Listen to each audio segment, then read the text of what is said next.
Hello and welcome to Pods Like Us. I'm Martin Quibell, known to my friends as Marv, and this time I am speaking with Ed, who is the creator, the writer, and provides almost all of the voices, we'll get to that, for the fantastic, I'm going to get him to explain this show to you because I could explain it to you, but I'll let the man himself explain it. InSpectre. A superb, supernatural detective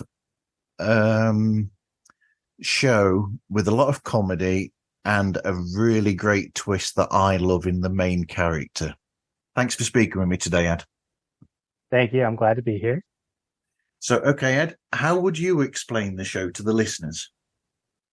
So the show is about a former detective who is killed, comes back as a ghost, and he investigates paranormal crimes.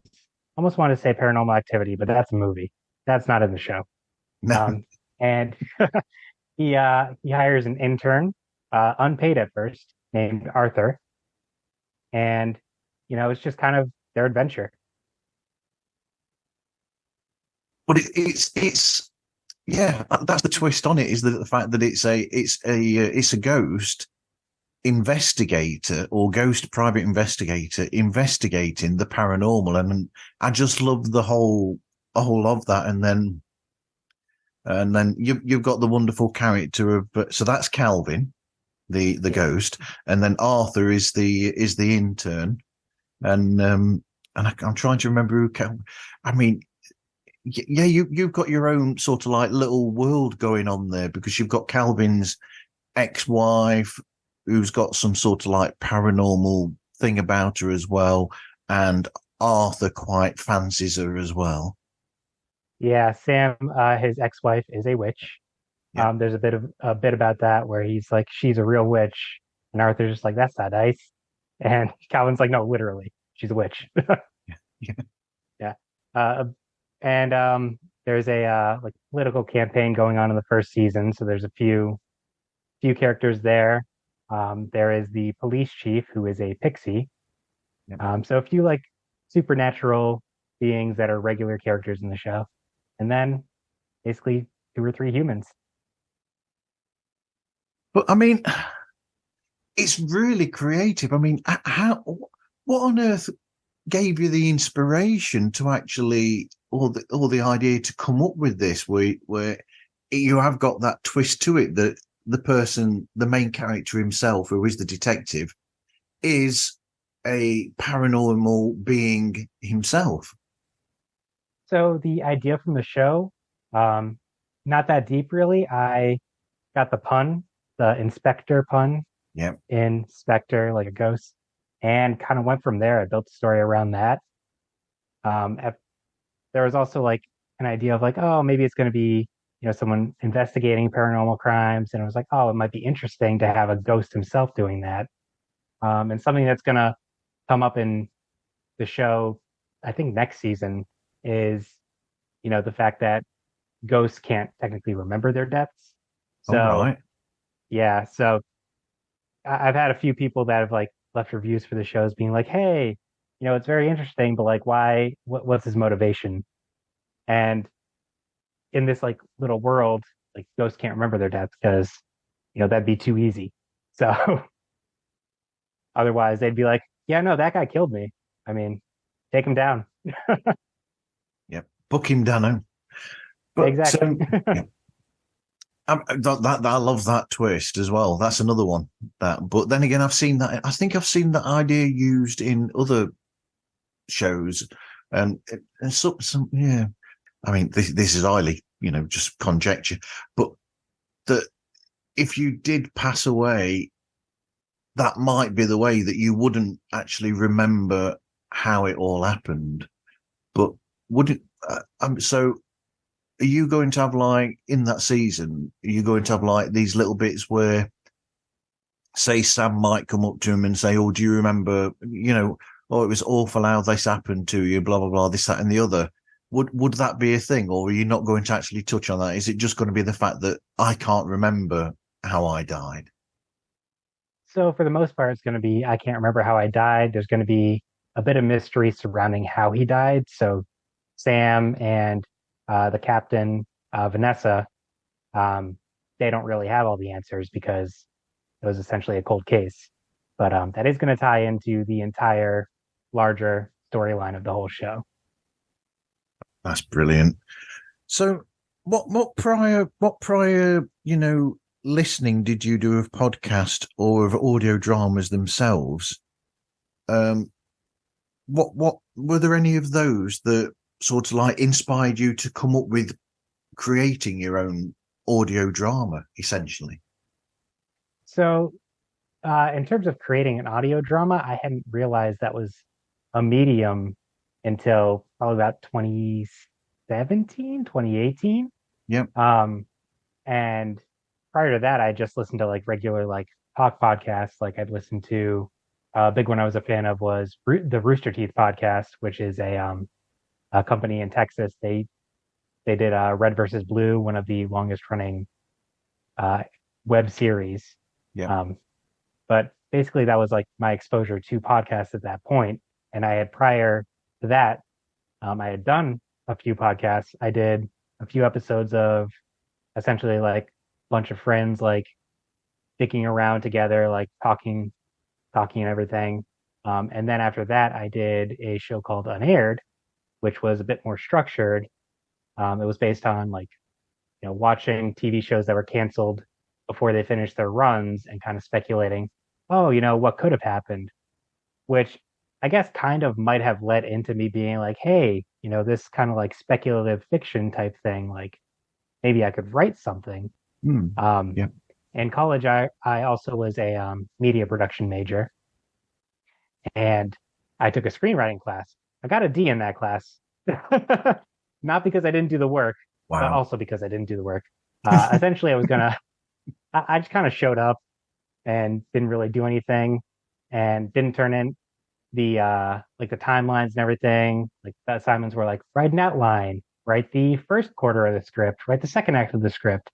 I didn't really do that because it's not typically my writing style. And at the end of the year, I was like, oh, oh no, I have an F right now. So I went to the professor. I went, hey, so if I turn in the finalized script, like, what's the deal? He goes, I'll give you a D. Okay, great. That means I don't fail. Right. And yeah, and that script I ended up doing kind of like a speculative pilot to see like if I'd be able to turn that into an audio medium. And that's Okay. kind of where I found out about audio drama because I was like looking up online, like, oh, hey, how does this happen? I was exposed to Welcome to Night Vale at that point. Um, and that was kind of like probably the first audio drama style podcast I actually listened to. Um, that actually didn't go anywhere. That script, part of it was because it relied a lot on visual humor. Something I toy with in my mind, like, oh, maybe I should go back to that, give it another crack. Like, especially now that I've had a little bit more experience in the audio space. Yep. But right now, my focus is finishing up the run of InSpectre. But I mean, in a way, because of the incredible logo that you've got with the characterization of Calvin, I don't know if this is going to sound silly or not, but it's almost like when I listen to the show, I mean, we've already explained that I listen to podcasts when I'm at work, driving around, but quite a lot with InSpectre, I'll be actually sat down having my break while I'm listening. Because then, in a sense, if I'm doing that, I can almost picture in my head the characters, animated versions thereof. I'm not sure I could see it as live action in a way, but as an animated show, I think I can almost see it animated in my head, those characters interacting with each other. Thank you. I take that as a huge compliment because that's one of the things I was very much worried about going into this show was, Yeah. am I actually conveying enough people to kind of picture this in their head, especially coming from a background where, I don't do the music, I don't do the sound effects. Those are like all Creative Commons, public domain things. So, slim pickings sometimes, but I do appreciate that you're able to kind of like essentially watch it as a movie in your mind. But the best audio dramas do that anyway, where because I mean we're going well ahead, or are we? Because when you've got really good sound effects and sound quality and those different voices, as incredibly as they are, and with the difference between them, the more that you've got that there, it's like a good audio drama from back in the day on radio, on the radio. If you've got the sound there and you close your eyes, the better job that they do, the easier it is to actually picture that story going on while you're listening to it. You can almost picture it in your head. If it's done really well, that's how an audio drama works. Yeah, it's one of those things where like I'm so in my head about it, and because I have to edit it, I record all of it. I listen to it so many times, so it's one of those things where I'm like, am I just thinking like it sounds okay? Like, have I just kind of like, do I have Stockholm syndrome with this episode at this point? You know what I mean? Yes. Yeah. I think all podcasters feel like that with the Stockholm syndrome. Oh yeah, Stockholm syndrome and imposter syndrome. It's weird. They're conflicting, but they room together. So how do you nail the script then that you use? How do you, hone it? Do you have an initial idea and then you fill in there? So you have like, this is where it starts, this is the middle, this is the end, and then fill it in?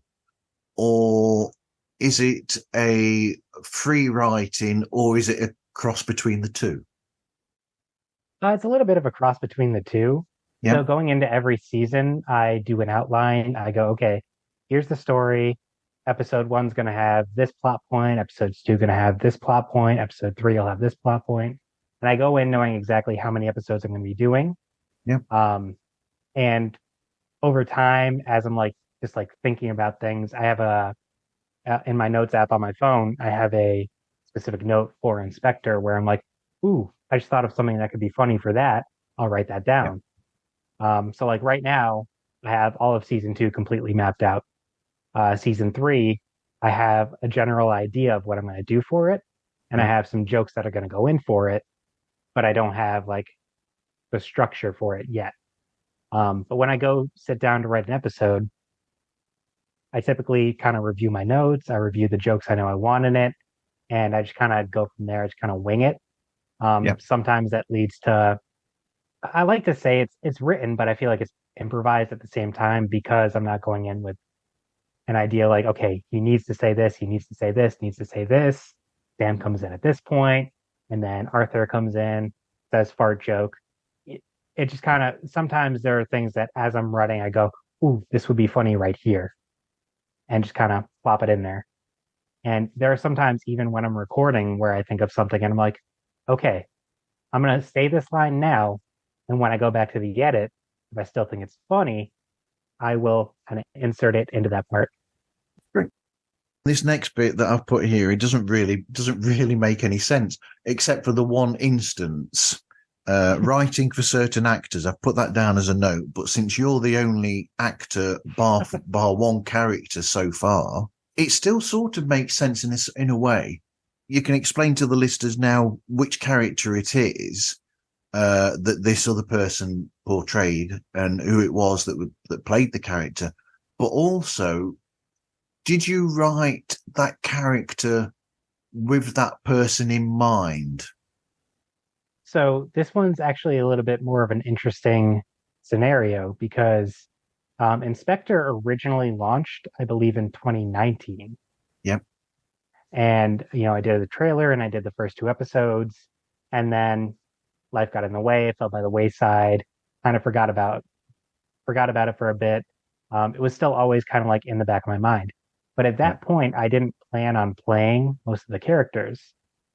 We had a voice actor for the captain, Vanessa, Yeah. and we had a voice actor for Sam, Calvin's ex-wife, Okay. and we had a voice actor who came in for the Bigfoot character who has literally one line. That Yeah. was just my buddy Andy, because I was like, hey, it's one line. Could you just record it real quick? I know you have a microphone. Um, and then when I went back to it, I believe 2 years later, almost exactly 2 years later, um, I feel a little bad about this because I didn't really reach out to the original actors that were involved.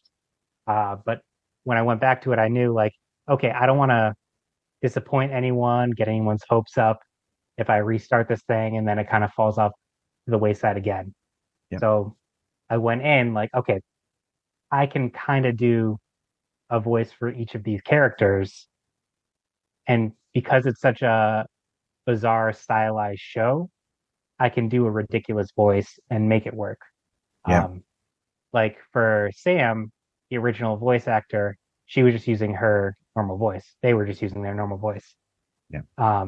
Whereas when I went back to it, I kind of did like a stereotypical like like witchy character Yeah. because they're a Yeah. witch. And with Vanessa, because she's a pixie, I was able to kind of like make my voice a little high pitched and play around with it in Audacity to make it quite a bit higher. I Yeah. pitch Yeah. shifted that quite a bit. Yeah. Yeah. But because it's a supernatural character, it worked for the scenario. And when I went back to it, because it was just one line, I was like, okay, I'll just leave that one line in there. I'm not going to re-record, make a whole new voice for Bigfoot, especially because it's literally the only time that character is ever in the show.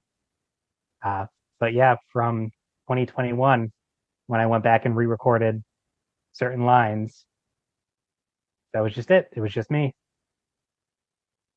So you've written the script and you're recording it and editing it in Audacity then? Usually, yes. I have to double check because, like I mentioned earlier, I don't know if it was in the show or not. My current microphone is either damaged or it's not playing nicely with my new laptop.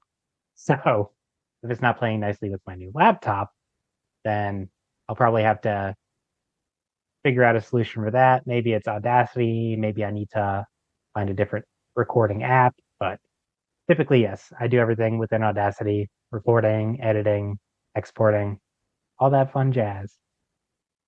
Yep. And you have sourced all your the show music and the sound effects from elsewhere. Yeah, so I use freesound.org for all the sound effects. For the music, Kevin MacLeod, I'm not sure how it's pronounced, but he is like the king of royalty-free music.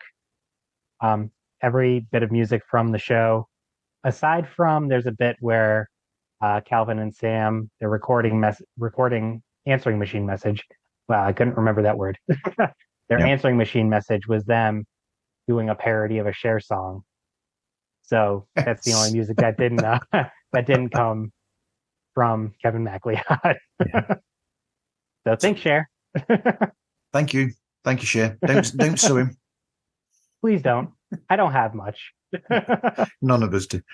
But I mean, have you got Kevin involved? You know, we're going to give something away here. Have you got Kevin involved in one of your very special episodes that you've got coming up that's been a bit of a nightmare to set up, the musical? Yes, so it is a musical episode. The twist is that because the main character is broke, he doesn't have money.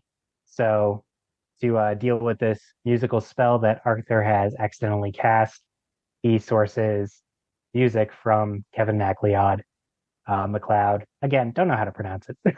I think it's uh, McLeod. I think so, but the way it's spelled, I'm never sure. I always second guess myself. But yeah, that is a bit in that episode. Never actually reached out to the gentleman. Probably wouldn't respond. I'm sure he gets millions upon millions of, emails, tweets. Sorry, X's at this point. Yeah, Yeah, X's. yeah, I'm sure so many people have reached out to him before. So I figured, give him a little shout out in the episode, like, hey, thanks. Well, I think he would love for you to shout him out and contact him and let him know. I'm sure that Because I mean, as somebody who's put music out there, and I mean, I've got an account on Freesound that I've got sounds on, and I always love it when people use them. So I think he would love the fact that you're using this music for such a great show. I might reach out to him then after, once it launches, be like, hey, by the way, thanks for the music. I've got ABBA in my mind now. Thank you for the music. Um, so, and the show logo. Did you design the show logo that I've done an attempt at myself? No, I'm unfortunately not that talented. That was a Fiverr request. Wow, that is good. Yeah, I mean, you can get some surprisingly good work off of Fiverr.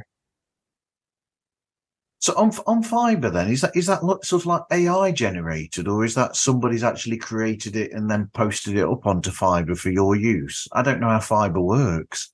So Fiverr is kind of like people will offer like different services. Like somebody could be like, I will, do voiceover for you, Yep. or I'll design a logo for you. So it's almost like a commission-based marketplace type thing. And, I just went in, searched by podcast logo, and I forget how much it cost. It wasn't like an insane amount. Yeah. And it came out fairly good.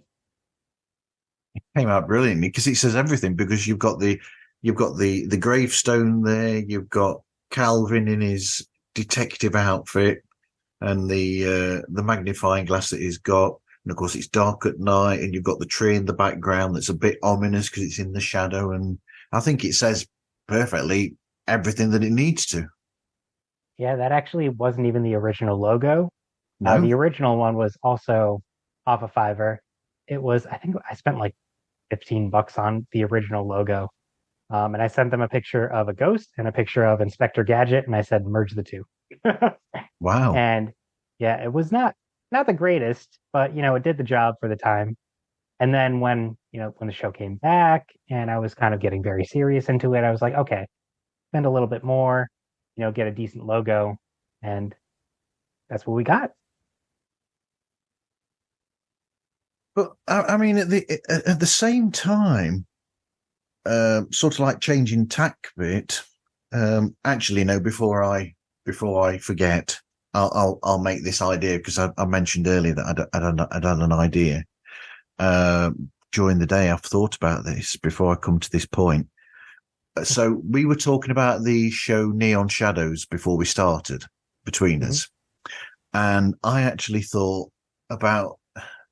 I don't know what the possibility would be.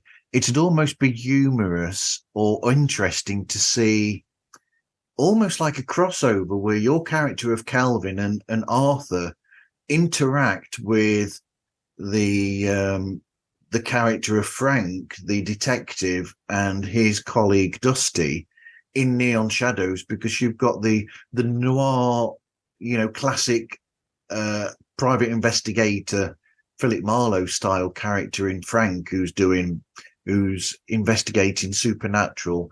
And then you've got Calvin and Arthur in there as well. And it's almost like, because you've got almost like the serious ish of Neon Shadows, and then you've got the comedy element of yours, it might be quite interesting. I don't know how you'd feel about that.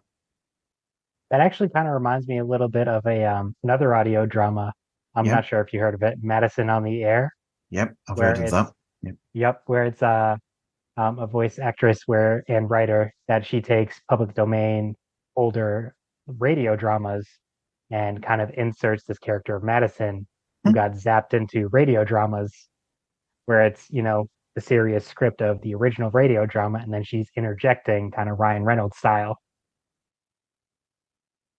I mean, the awful thing is that, in a sense, almost to do that, either yourself or Ian from Neon Shadows would have to listen to each other's shows, and that's a problem. Is doing that because, like we said earlier, if you're somebody who creates a supernatural detective show, audio drama wise, it might be a bit difficult listening and trying not to be too inspired by this other person's show.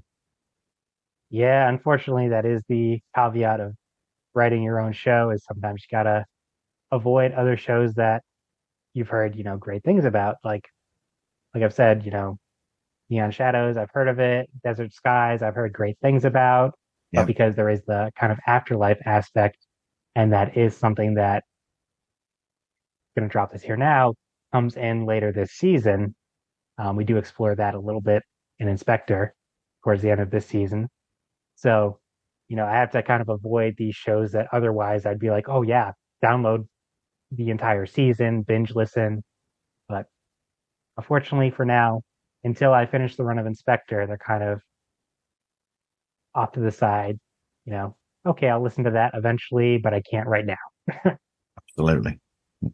So where we were going to go to then before I went off on that tangent was another interesting part to it is that you've hit a very interesting subject in a sense, because if you look at the world of podcast, there are a heck of a lot of shows that are about the supernatural and the paranormal that are out there. In general, just talking about, doing like documentary style or chat style shows about this subject. So in essence, you've hit two niches there, which are the audio drama and the fascination that people have with the supernatural. Yeah, it's definitely something I've noticed is a lot of people go for kind of supernatural, like they look at like, oh, well, this place might be haunted. Let's talk about that. There's this strange incident that occurred in this town. Let's talk about that. Um, Going back to one of the first podcasts I listened to, Rooster Teeth podcast, their company actually has a show called Red Web that kind of delves into some of those situations, like, the Amityville Horror House. They talk about that. Or like Lake City Quiet Pills. I'm not sure if you heard about that. It's this like weird online forum about some place Lake City. It's a very like strange situation. But yeah, there's definitely a lot out there, Yeah. and it is it is weird being on the other end of it, where I'm like writing something and not kind of talking about things that people believe happened. Um, it's very strange, especially because I don't typically believe in ghosts or like the afterlife or anything. So I don't necessarily feel bad making oops about it. Like, Yeah. it's a very strange position to be in. um, yeah, especially because like it's to me, it's almost like conspiracy theory style Yep. because people believe in ghosts. Some people do it for religious reasons, but myself, I'm not religious. So to me, I kind of see it as like in the same vein as kind of conspiracy theories. No disrespect to anybody that believes that, but it is definitely an interesting situation to be in, kind of on the outside looking in, and the point where I can make jokes about it and not necessarily feel bad, like, uh-oh, I made a joke about Cthulhu. I guess I'm going to hell. Like, Yeah. But then you get some good gags out of that sort of, along the lines of one of the earlier episodes where someone throws something and of course it goes straight through Calvin because obviously he's a ghost. So it's not going to hit him because he's not a physical entity. exactly. Like being on the outside looking in and like I said, listening to some of these shows where it's, I find it very interesting, especially some of the theories behind certain things. So, I'm able to kind of see these things and kind of poke fun at them because I'm like, okay, well, here's the whole neat argument that I'm poking through it. That could be funny if I kind of toy around with that aspect. And then you put a twist on it as well. I'm trying to think of the times when you've done it, but where you'll have a well-known, shall we say, entity in your show, but you do a twist on it or you change it around where it's sort of like seen as a monster by the general people, but instead in your show you'll turn that around and it'll be someone who's sort of like, well, I'm not really like that at all. I'm really quite sensitive and this sort of thing and the other. And that makes it even more fun is when you do that sort of thing in the show. Yeah, actually, a lot of credit to the only other voice that remained other than mine in the show, and my friend Andy, Yep. because he has like a very kind of like soft, welcoming voice. So in episode 2, when they're essentially hunting Bigfoot, Yeah. and he shows up, he's like, "Hey, man!" Like it's fun to toy around with certain things like that. But yeah, because I think that makes it even more fun and what helps then is as well because you're being pulled in as a listener to the show more because you'll almost turn it around where people they might think that they know where something's going and then it'll go somewhere that you don't expect and it's the you know the unpredictability that is that the right uh it's not being able to predict what's happening next that makes it more interesting. Yeah, I definitely, looking back, there are certain things where I'm like, oh, I kind of telegraphed that a little too much, Yep. which definitely helps me going forward. Um, prior to doing season 2, I went back and listened to season 1, Yep. and there are certain things where I'm like, oh man, I people would have seen that part coming. I need to, work on that season 2.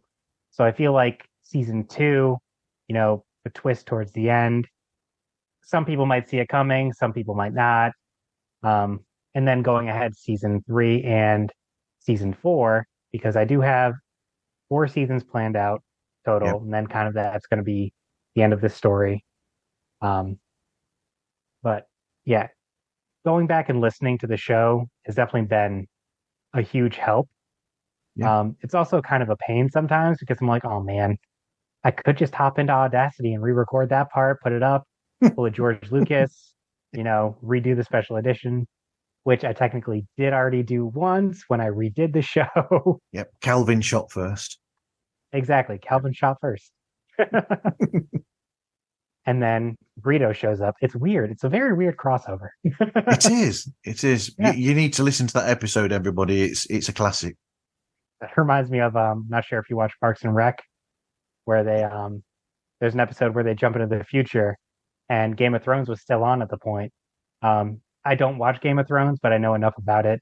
But at one point they go, yeah, Game of Thrones series finale is on tonight. Can't believe uh, Jack Sparrow marries Khaleesi. And one of the characters goes, if you read the books, it would make sense. But yeah, it's definitely a surreal experience to go back and listen to myself after already like, listening to it in the edit. Um, I've actually gone back. One of the big changes I made when I rebooted the show was Arthur's voice. Yeah. And I left a little bit of, part of me was like, I'm just going to re-record all of his lines. But then I thought, okay, I could kind of make a goof about this. And then anybody who listened to, the original 2 episodes might get a little bit of a kick out of it if they go back and re-listen.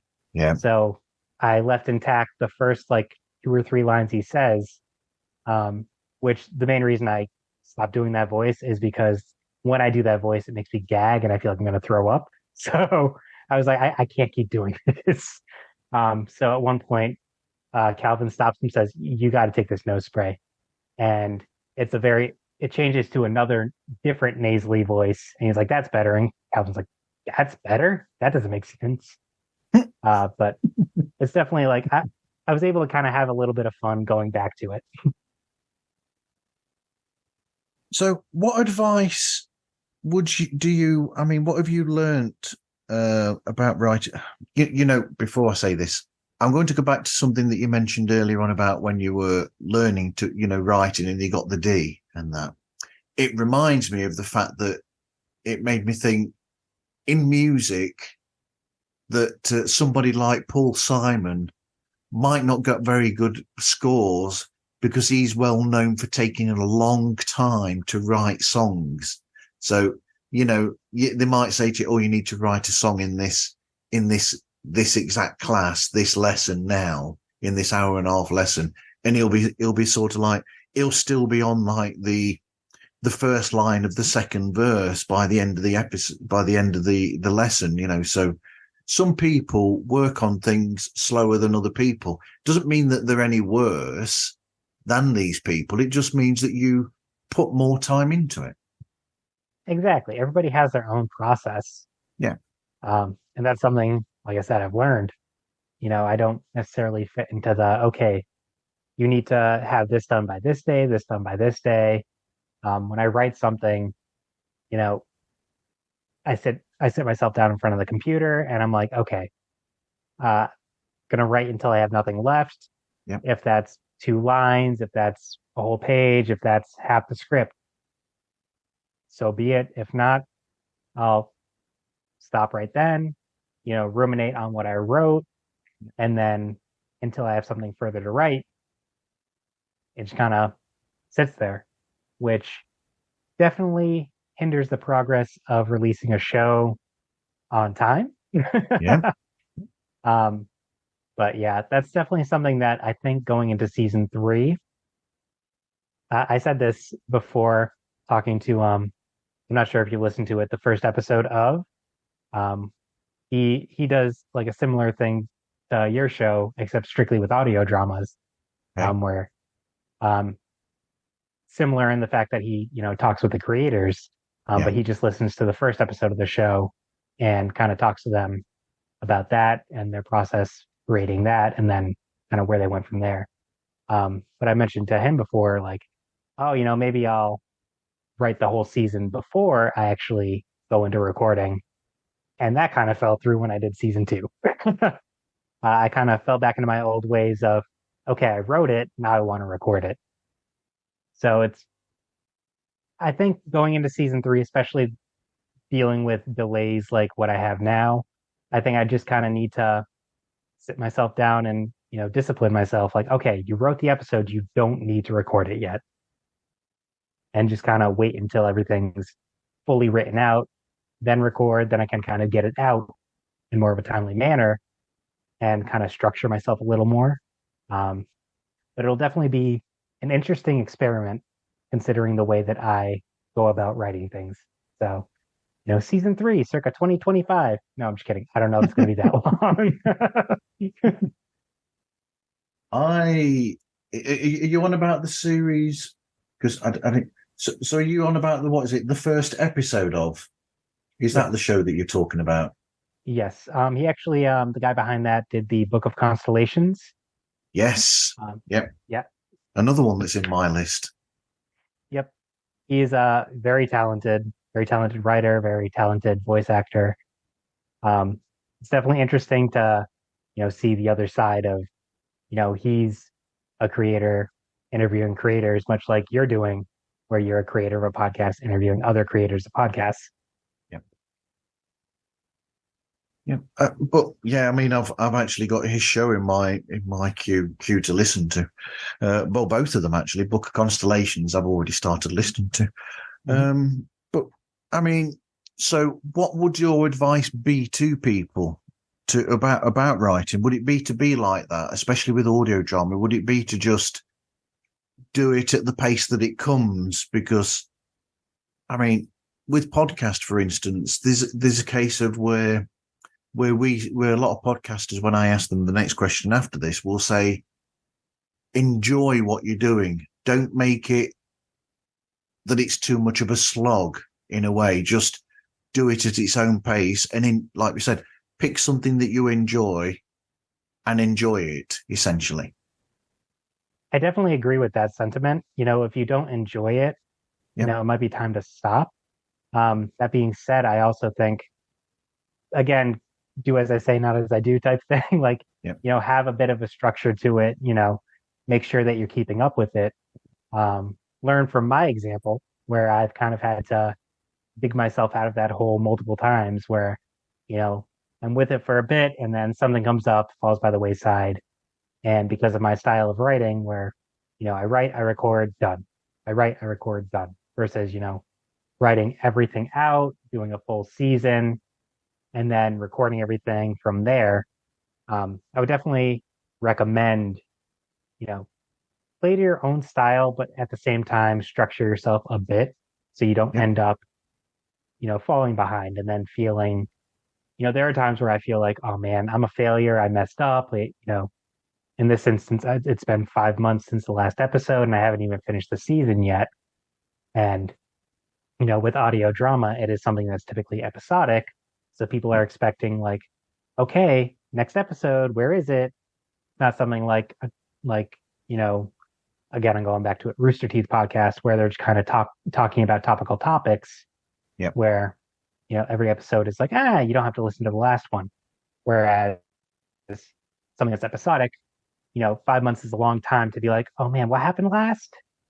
Yep. That's So true. definitely feel in terms of writing, especially for an audio drama, you know, it's definitely good to have everything planned out and structure yourself so that way you don't fall into a hole. You don't have to deal with, you know, long gaps in between where you're going to have a drop off naturally because people think the show just kind of ended without notice. Yeah. I mean, it's it's a bit like back in the day with television when they I mean, I don't know what you know of it, but when the people behind Star Trek brought out, say, Deep Space Nine, where it got into a flow where it was that ended up being like an arc that was continuous, so you had to end up following it, as opposed to the earlier series of Star Trek, where you would all those other parts of the franchise back in the day, you could switch on one week, and then if you don't catch another week, it doesn't matter because the story the following week has no bearing at all on anything that's happened before and anything that happens afterwards either, for the most part. And like you said, so it's more of a thing, like you said, where you've really got to put yourself, you've got to have that mindset where you're listening intently on that episode, followed by that episode, followed by that episode. But at the same time, the thing is, when you're doing a show like yours, all these audio dramas, they've got a certain time and then you'll have a break. So you've got a beginning and an end of a season that's there and the story that goes through, as opposed to one of those shows that you're on about, or another podcast where it's a general chat show, for instance, and they're just one topic here and then another topic the week after. They put out so many episodes essentially that people end up cherry picking those anyhow. That's true. What's very weird to see is like the analytics on my show Yeah. because it's not consistent. It's not like, okay, well, like, naturally you could see like a downward spiral. Like, okay, this many Okay. people started off, a lot less ended it. But for some reason, a lot of people listen to the first episode, dips down, and then the last episode of the season just skyrockets, which is very strange because a show like mine, you're missing so much, you're going to be completely lost. So to listen to the first episode and the last episode, it's like, okay, you're missing quite a bit. Yeah, because you've got all that story that's gone on from there to there, and it's it's almost like going into the cinema for one of the Lord of the Rings films. I actually did this because I've been at work just before. So you go in, and then 5 minutes into the film you fall asleep, and then you wake up 10 minutes before the end credits of this film that's about 3.5 hours long. So you've only caught the first 5 minutes and the last 10 minutes. So you've not caught any of the 3 hours and 15 minutes or whatever between that, essentially. I mean, the good news is in that situation, you definitely got a long, good nap. I did. It That's just quite cost a me a long film. fortune because Yeah, I exactly. paid for the entire family to go and watch that film as well. Oh man. Did you at least like turn to them and go, "Hey, what happened?" I did. I turned around to one of them and I said, "What happened?" And they said, "You had a good sleep." Yeah, it's definitely a situation like that where you know you don't understand like what's going on in the middle. Something like this builds up throughout a season. Like you can't just kind of jump in at the end. Whereas, like you said, like something like Joe Rogan or something, you could just jump in at any random episode or like I don't listen to Joe Rogan. I just want to put that out there. Yeah. I haven't Something listened to like anything of his. yeah, me either. I just it's a very popular podcast, so I figured like that's the first thing that popped in my brain. But like something like the Conan O'Brien podcast, I kind of cherry pick it based on who the guest is. So Yeah, it's like yeah. somebody could jump in at any point, not lose anything. Well, you throw a stone in the water of podcast world now, and you'll have all of these celebrity podcasts, shall we say? Yeah, big time. There are a I lot know of Conan. those now. Oh, big time. There's a few of them that are like worth listening to. Like I said, Conan. Like Yeah, I mean, brilliant talk so brilliant talk show host, and that translates very well to the audio medium. But I definitely agree with you where it's like, oh, Kim Kardashian's bored. She started a podcast. Like it, it's not necessary. I think unfortunately COVID definitely had a huge effect on that yep. because everybody was stuck at home and all these celebrities were like, I'm bored. How can I make some money? And they all started their shows and it's definitely a very saturated market. Spotify, Amazon, all these places just, found that all these celebrities, like you said, all those people had nothing to do. And they just said, do you know what? We're going to throw this money at you to make a podcast. Off you go. Exactly. They brought a burlap sack. Instead of the money logo, it had the Spotify logo on it. And then Stitcher did the same thing, but their sack was empty. RIP Stitcher. Yes. Yeah. All right. Yes. R.I.P. Stitcher. You're right. So what advice would you give to people if they wanted to start a podcast, or have we already touched on that? Um, Honestly, I think just kind of go for it. Yeah. Luckily, podcasting is a medium where there's not really a big barrier to entry. You need just a halfway decent computer, a halfway decent microphone, um, and just the time to do it. So depending on like if you're going for, a traditional talk style show, something that's a little more structured, has like an idea to it, like We Hate Movies, where they're like, Yep. we're gonna watch a movie, review it, or an audio drama where you have a story you want to tell. There's plenty of resources online. I know the subreddit r/ audio drama. It's a fantastic resource. Yeah. Everybody in there is very welcoming, very helpful. So I know I've met a few like podcasters through there that I've, chatted with online, and everybody's just very nice. For the most part, the podcasting community is very nice. So, It is. uh, yeah, if you want to jump in, just jump in. Just know that there is going to be, a bit of work to it.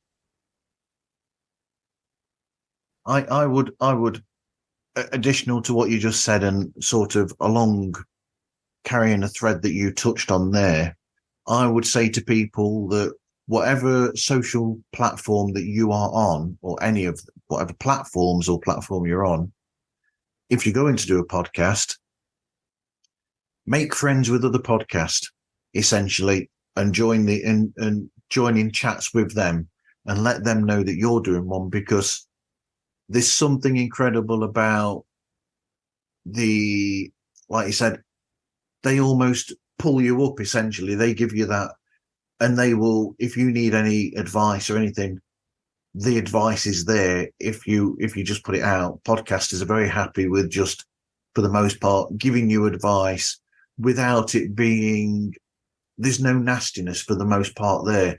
It is actually constructive and very friendly advice that people will give.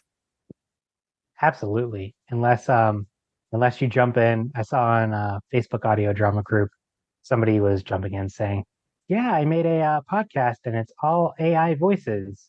And everybody, that's the one instance where I've ever seen people kind of jump down their throats in a negative way. Right. Again, understandably, because, you know, you're taking down the roles of creatives, especially in a scenario where, there isn't really a cost to it. You could find somebody to do voice work for free because there's plenty of people out there Yep. that enjoy it. And they're like, hey, I'll do it just because I enjoy it. So, definitely aside from that one instance, podcasting in general is a very, very welcoming medium.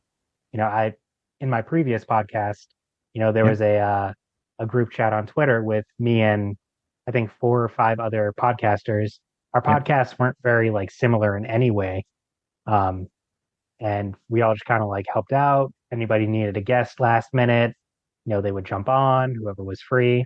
Yep. And I mean, unfortunately, as is the case with a lot of podcasts, everything kind of came to either a natural conclusion or ended up on indefinite hiatus or just generally ended. Yep. So that kind of like faded away, but nothing but positive experiences there. Absolutely. I mean that there that you said about people who are willing to offer their voices for free. In case anybody doesn't know, I'm actually the voice of a talent scout on the audio drama The Icarus Complex. Oh, I didn't know that. Yeah, I'm the well the or the not talent scout, the agent for the main character in it. I'm their agent for a few episodes. So there we go.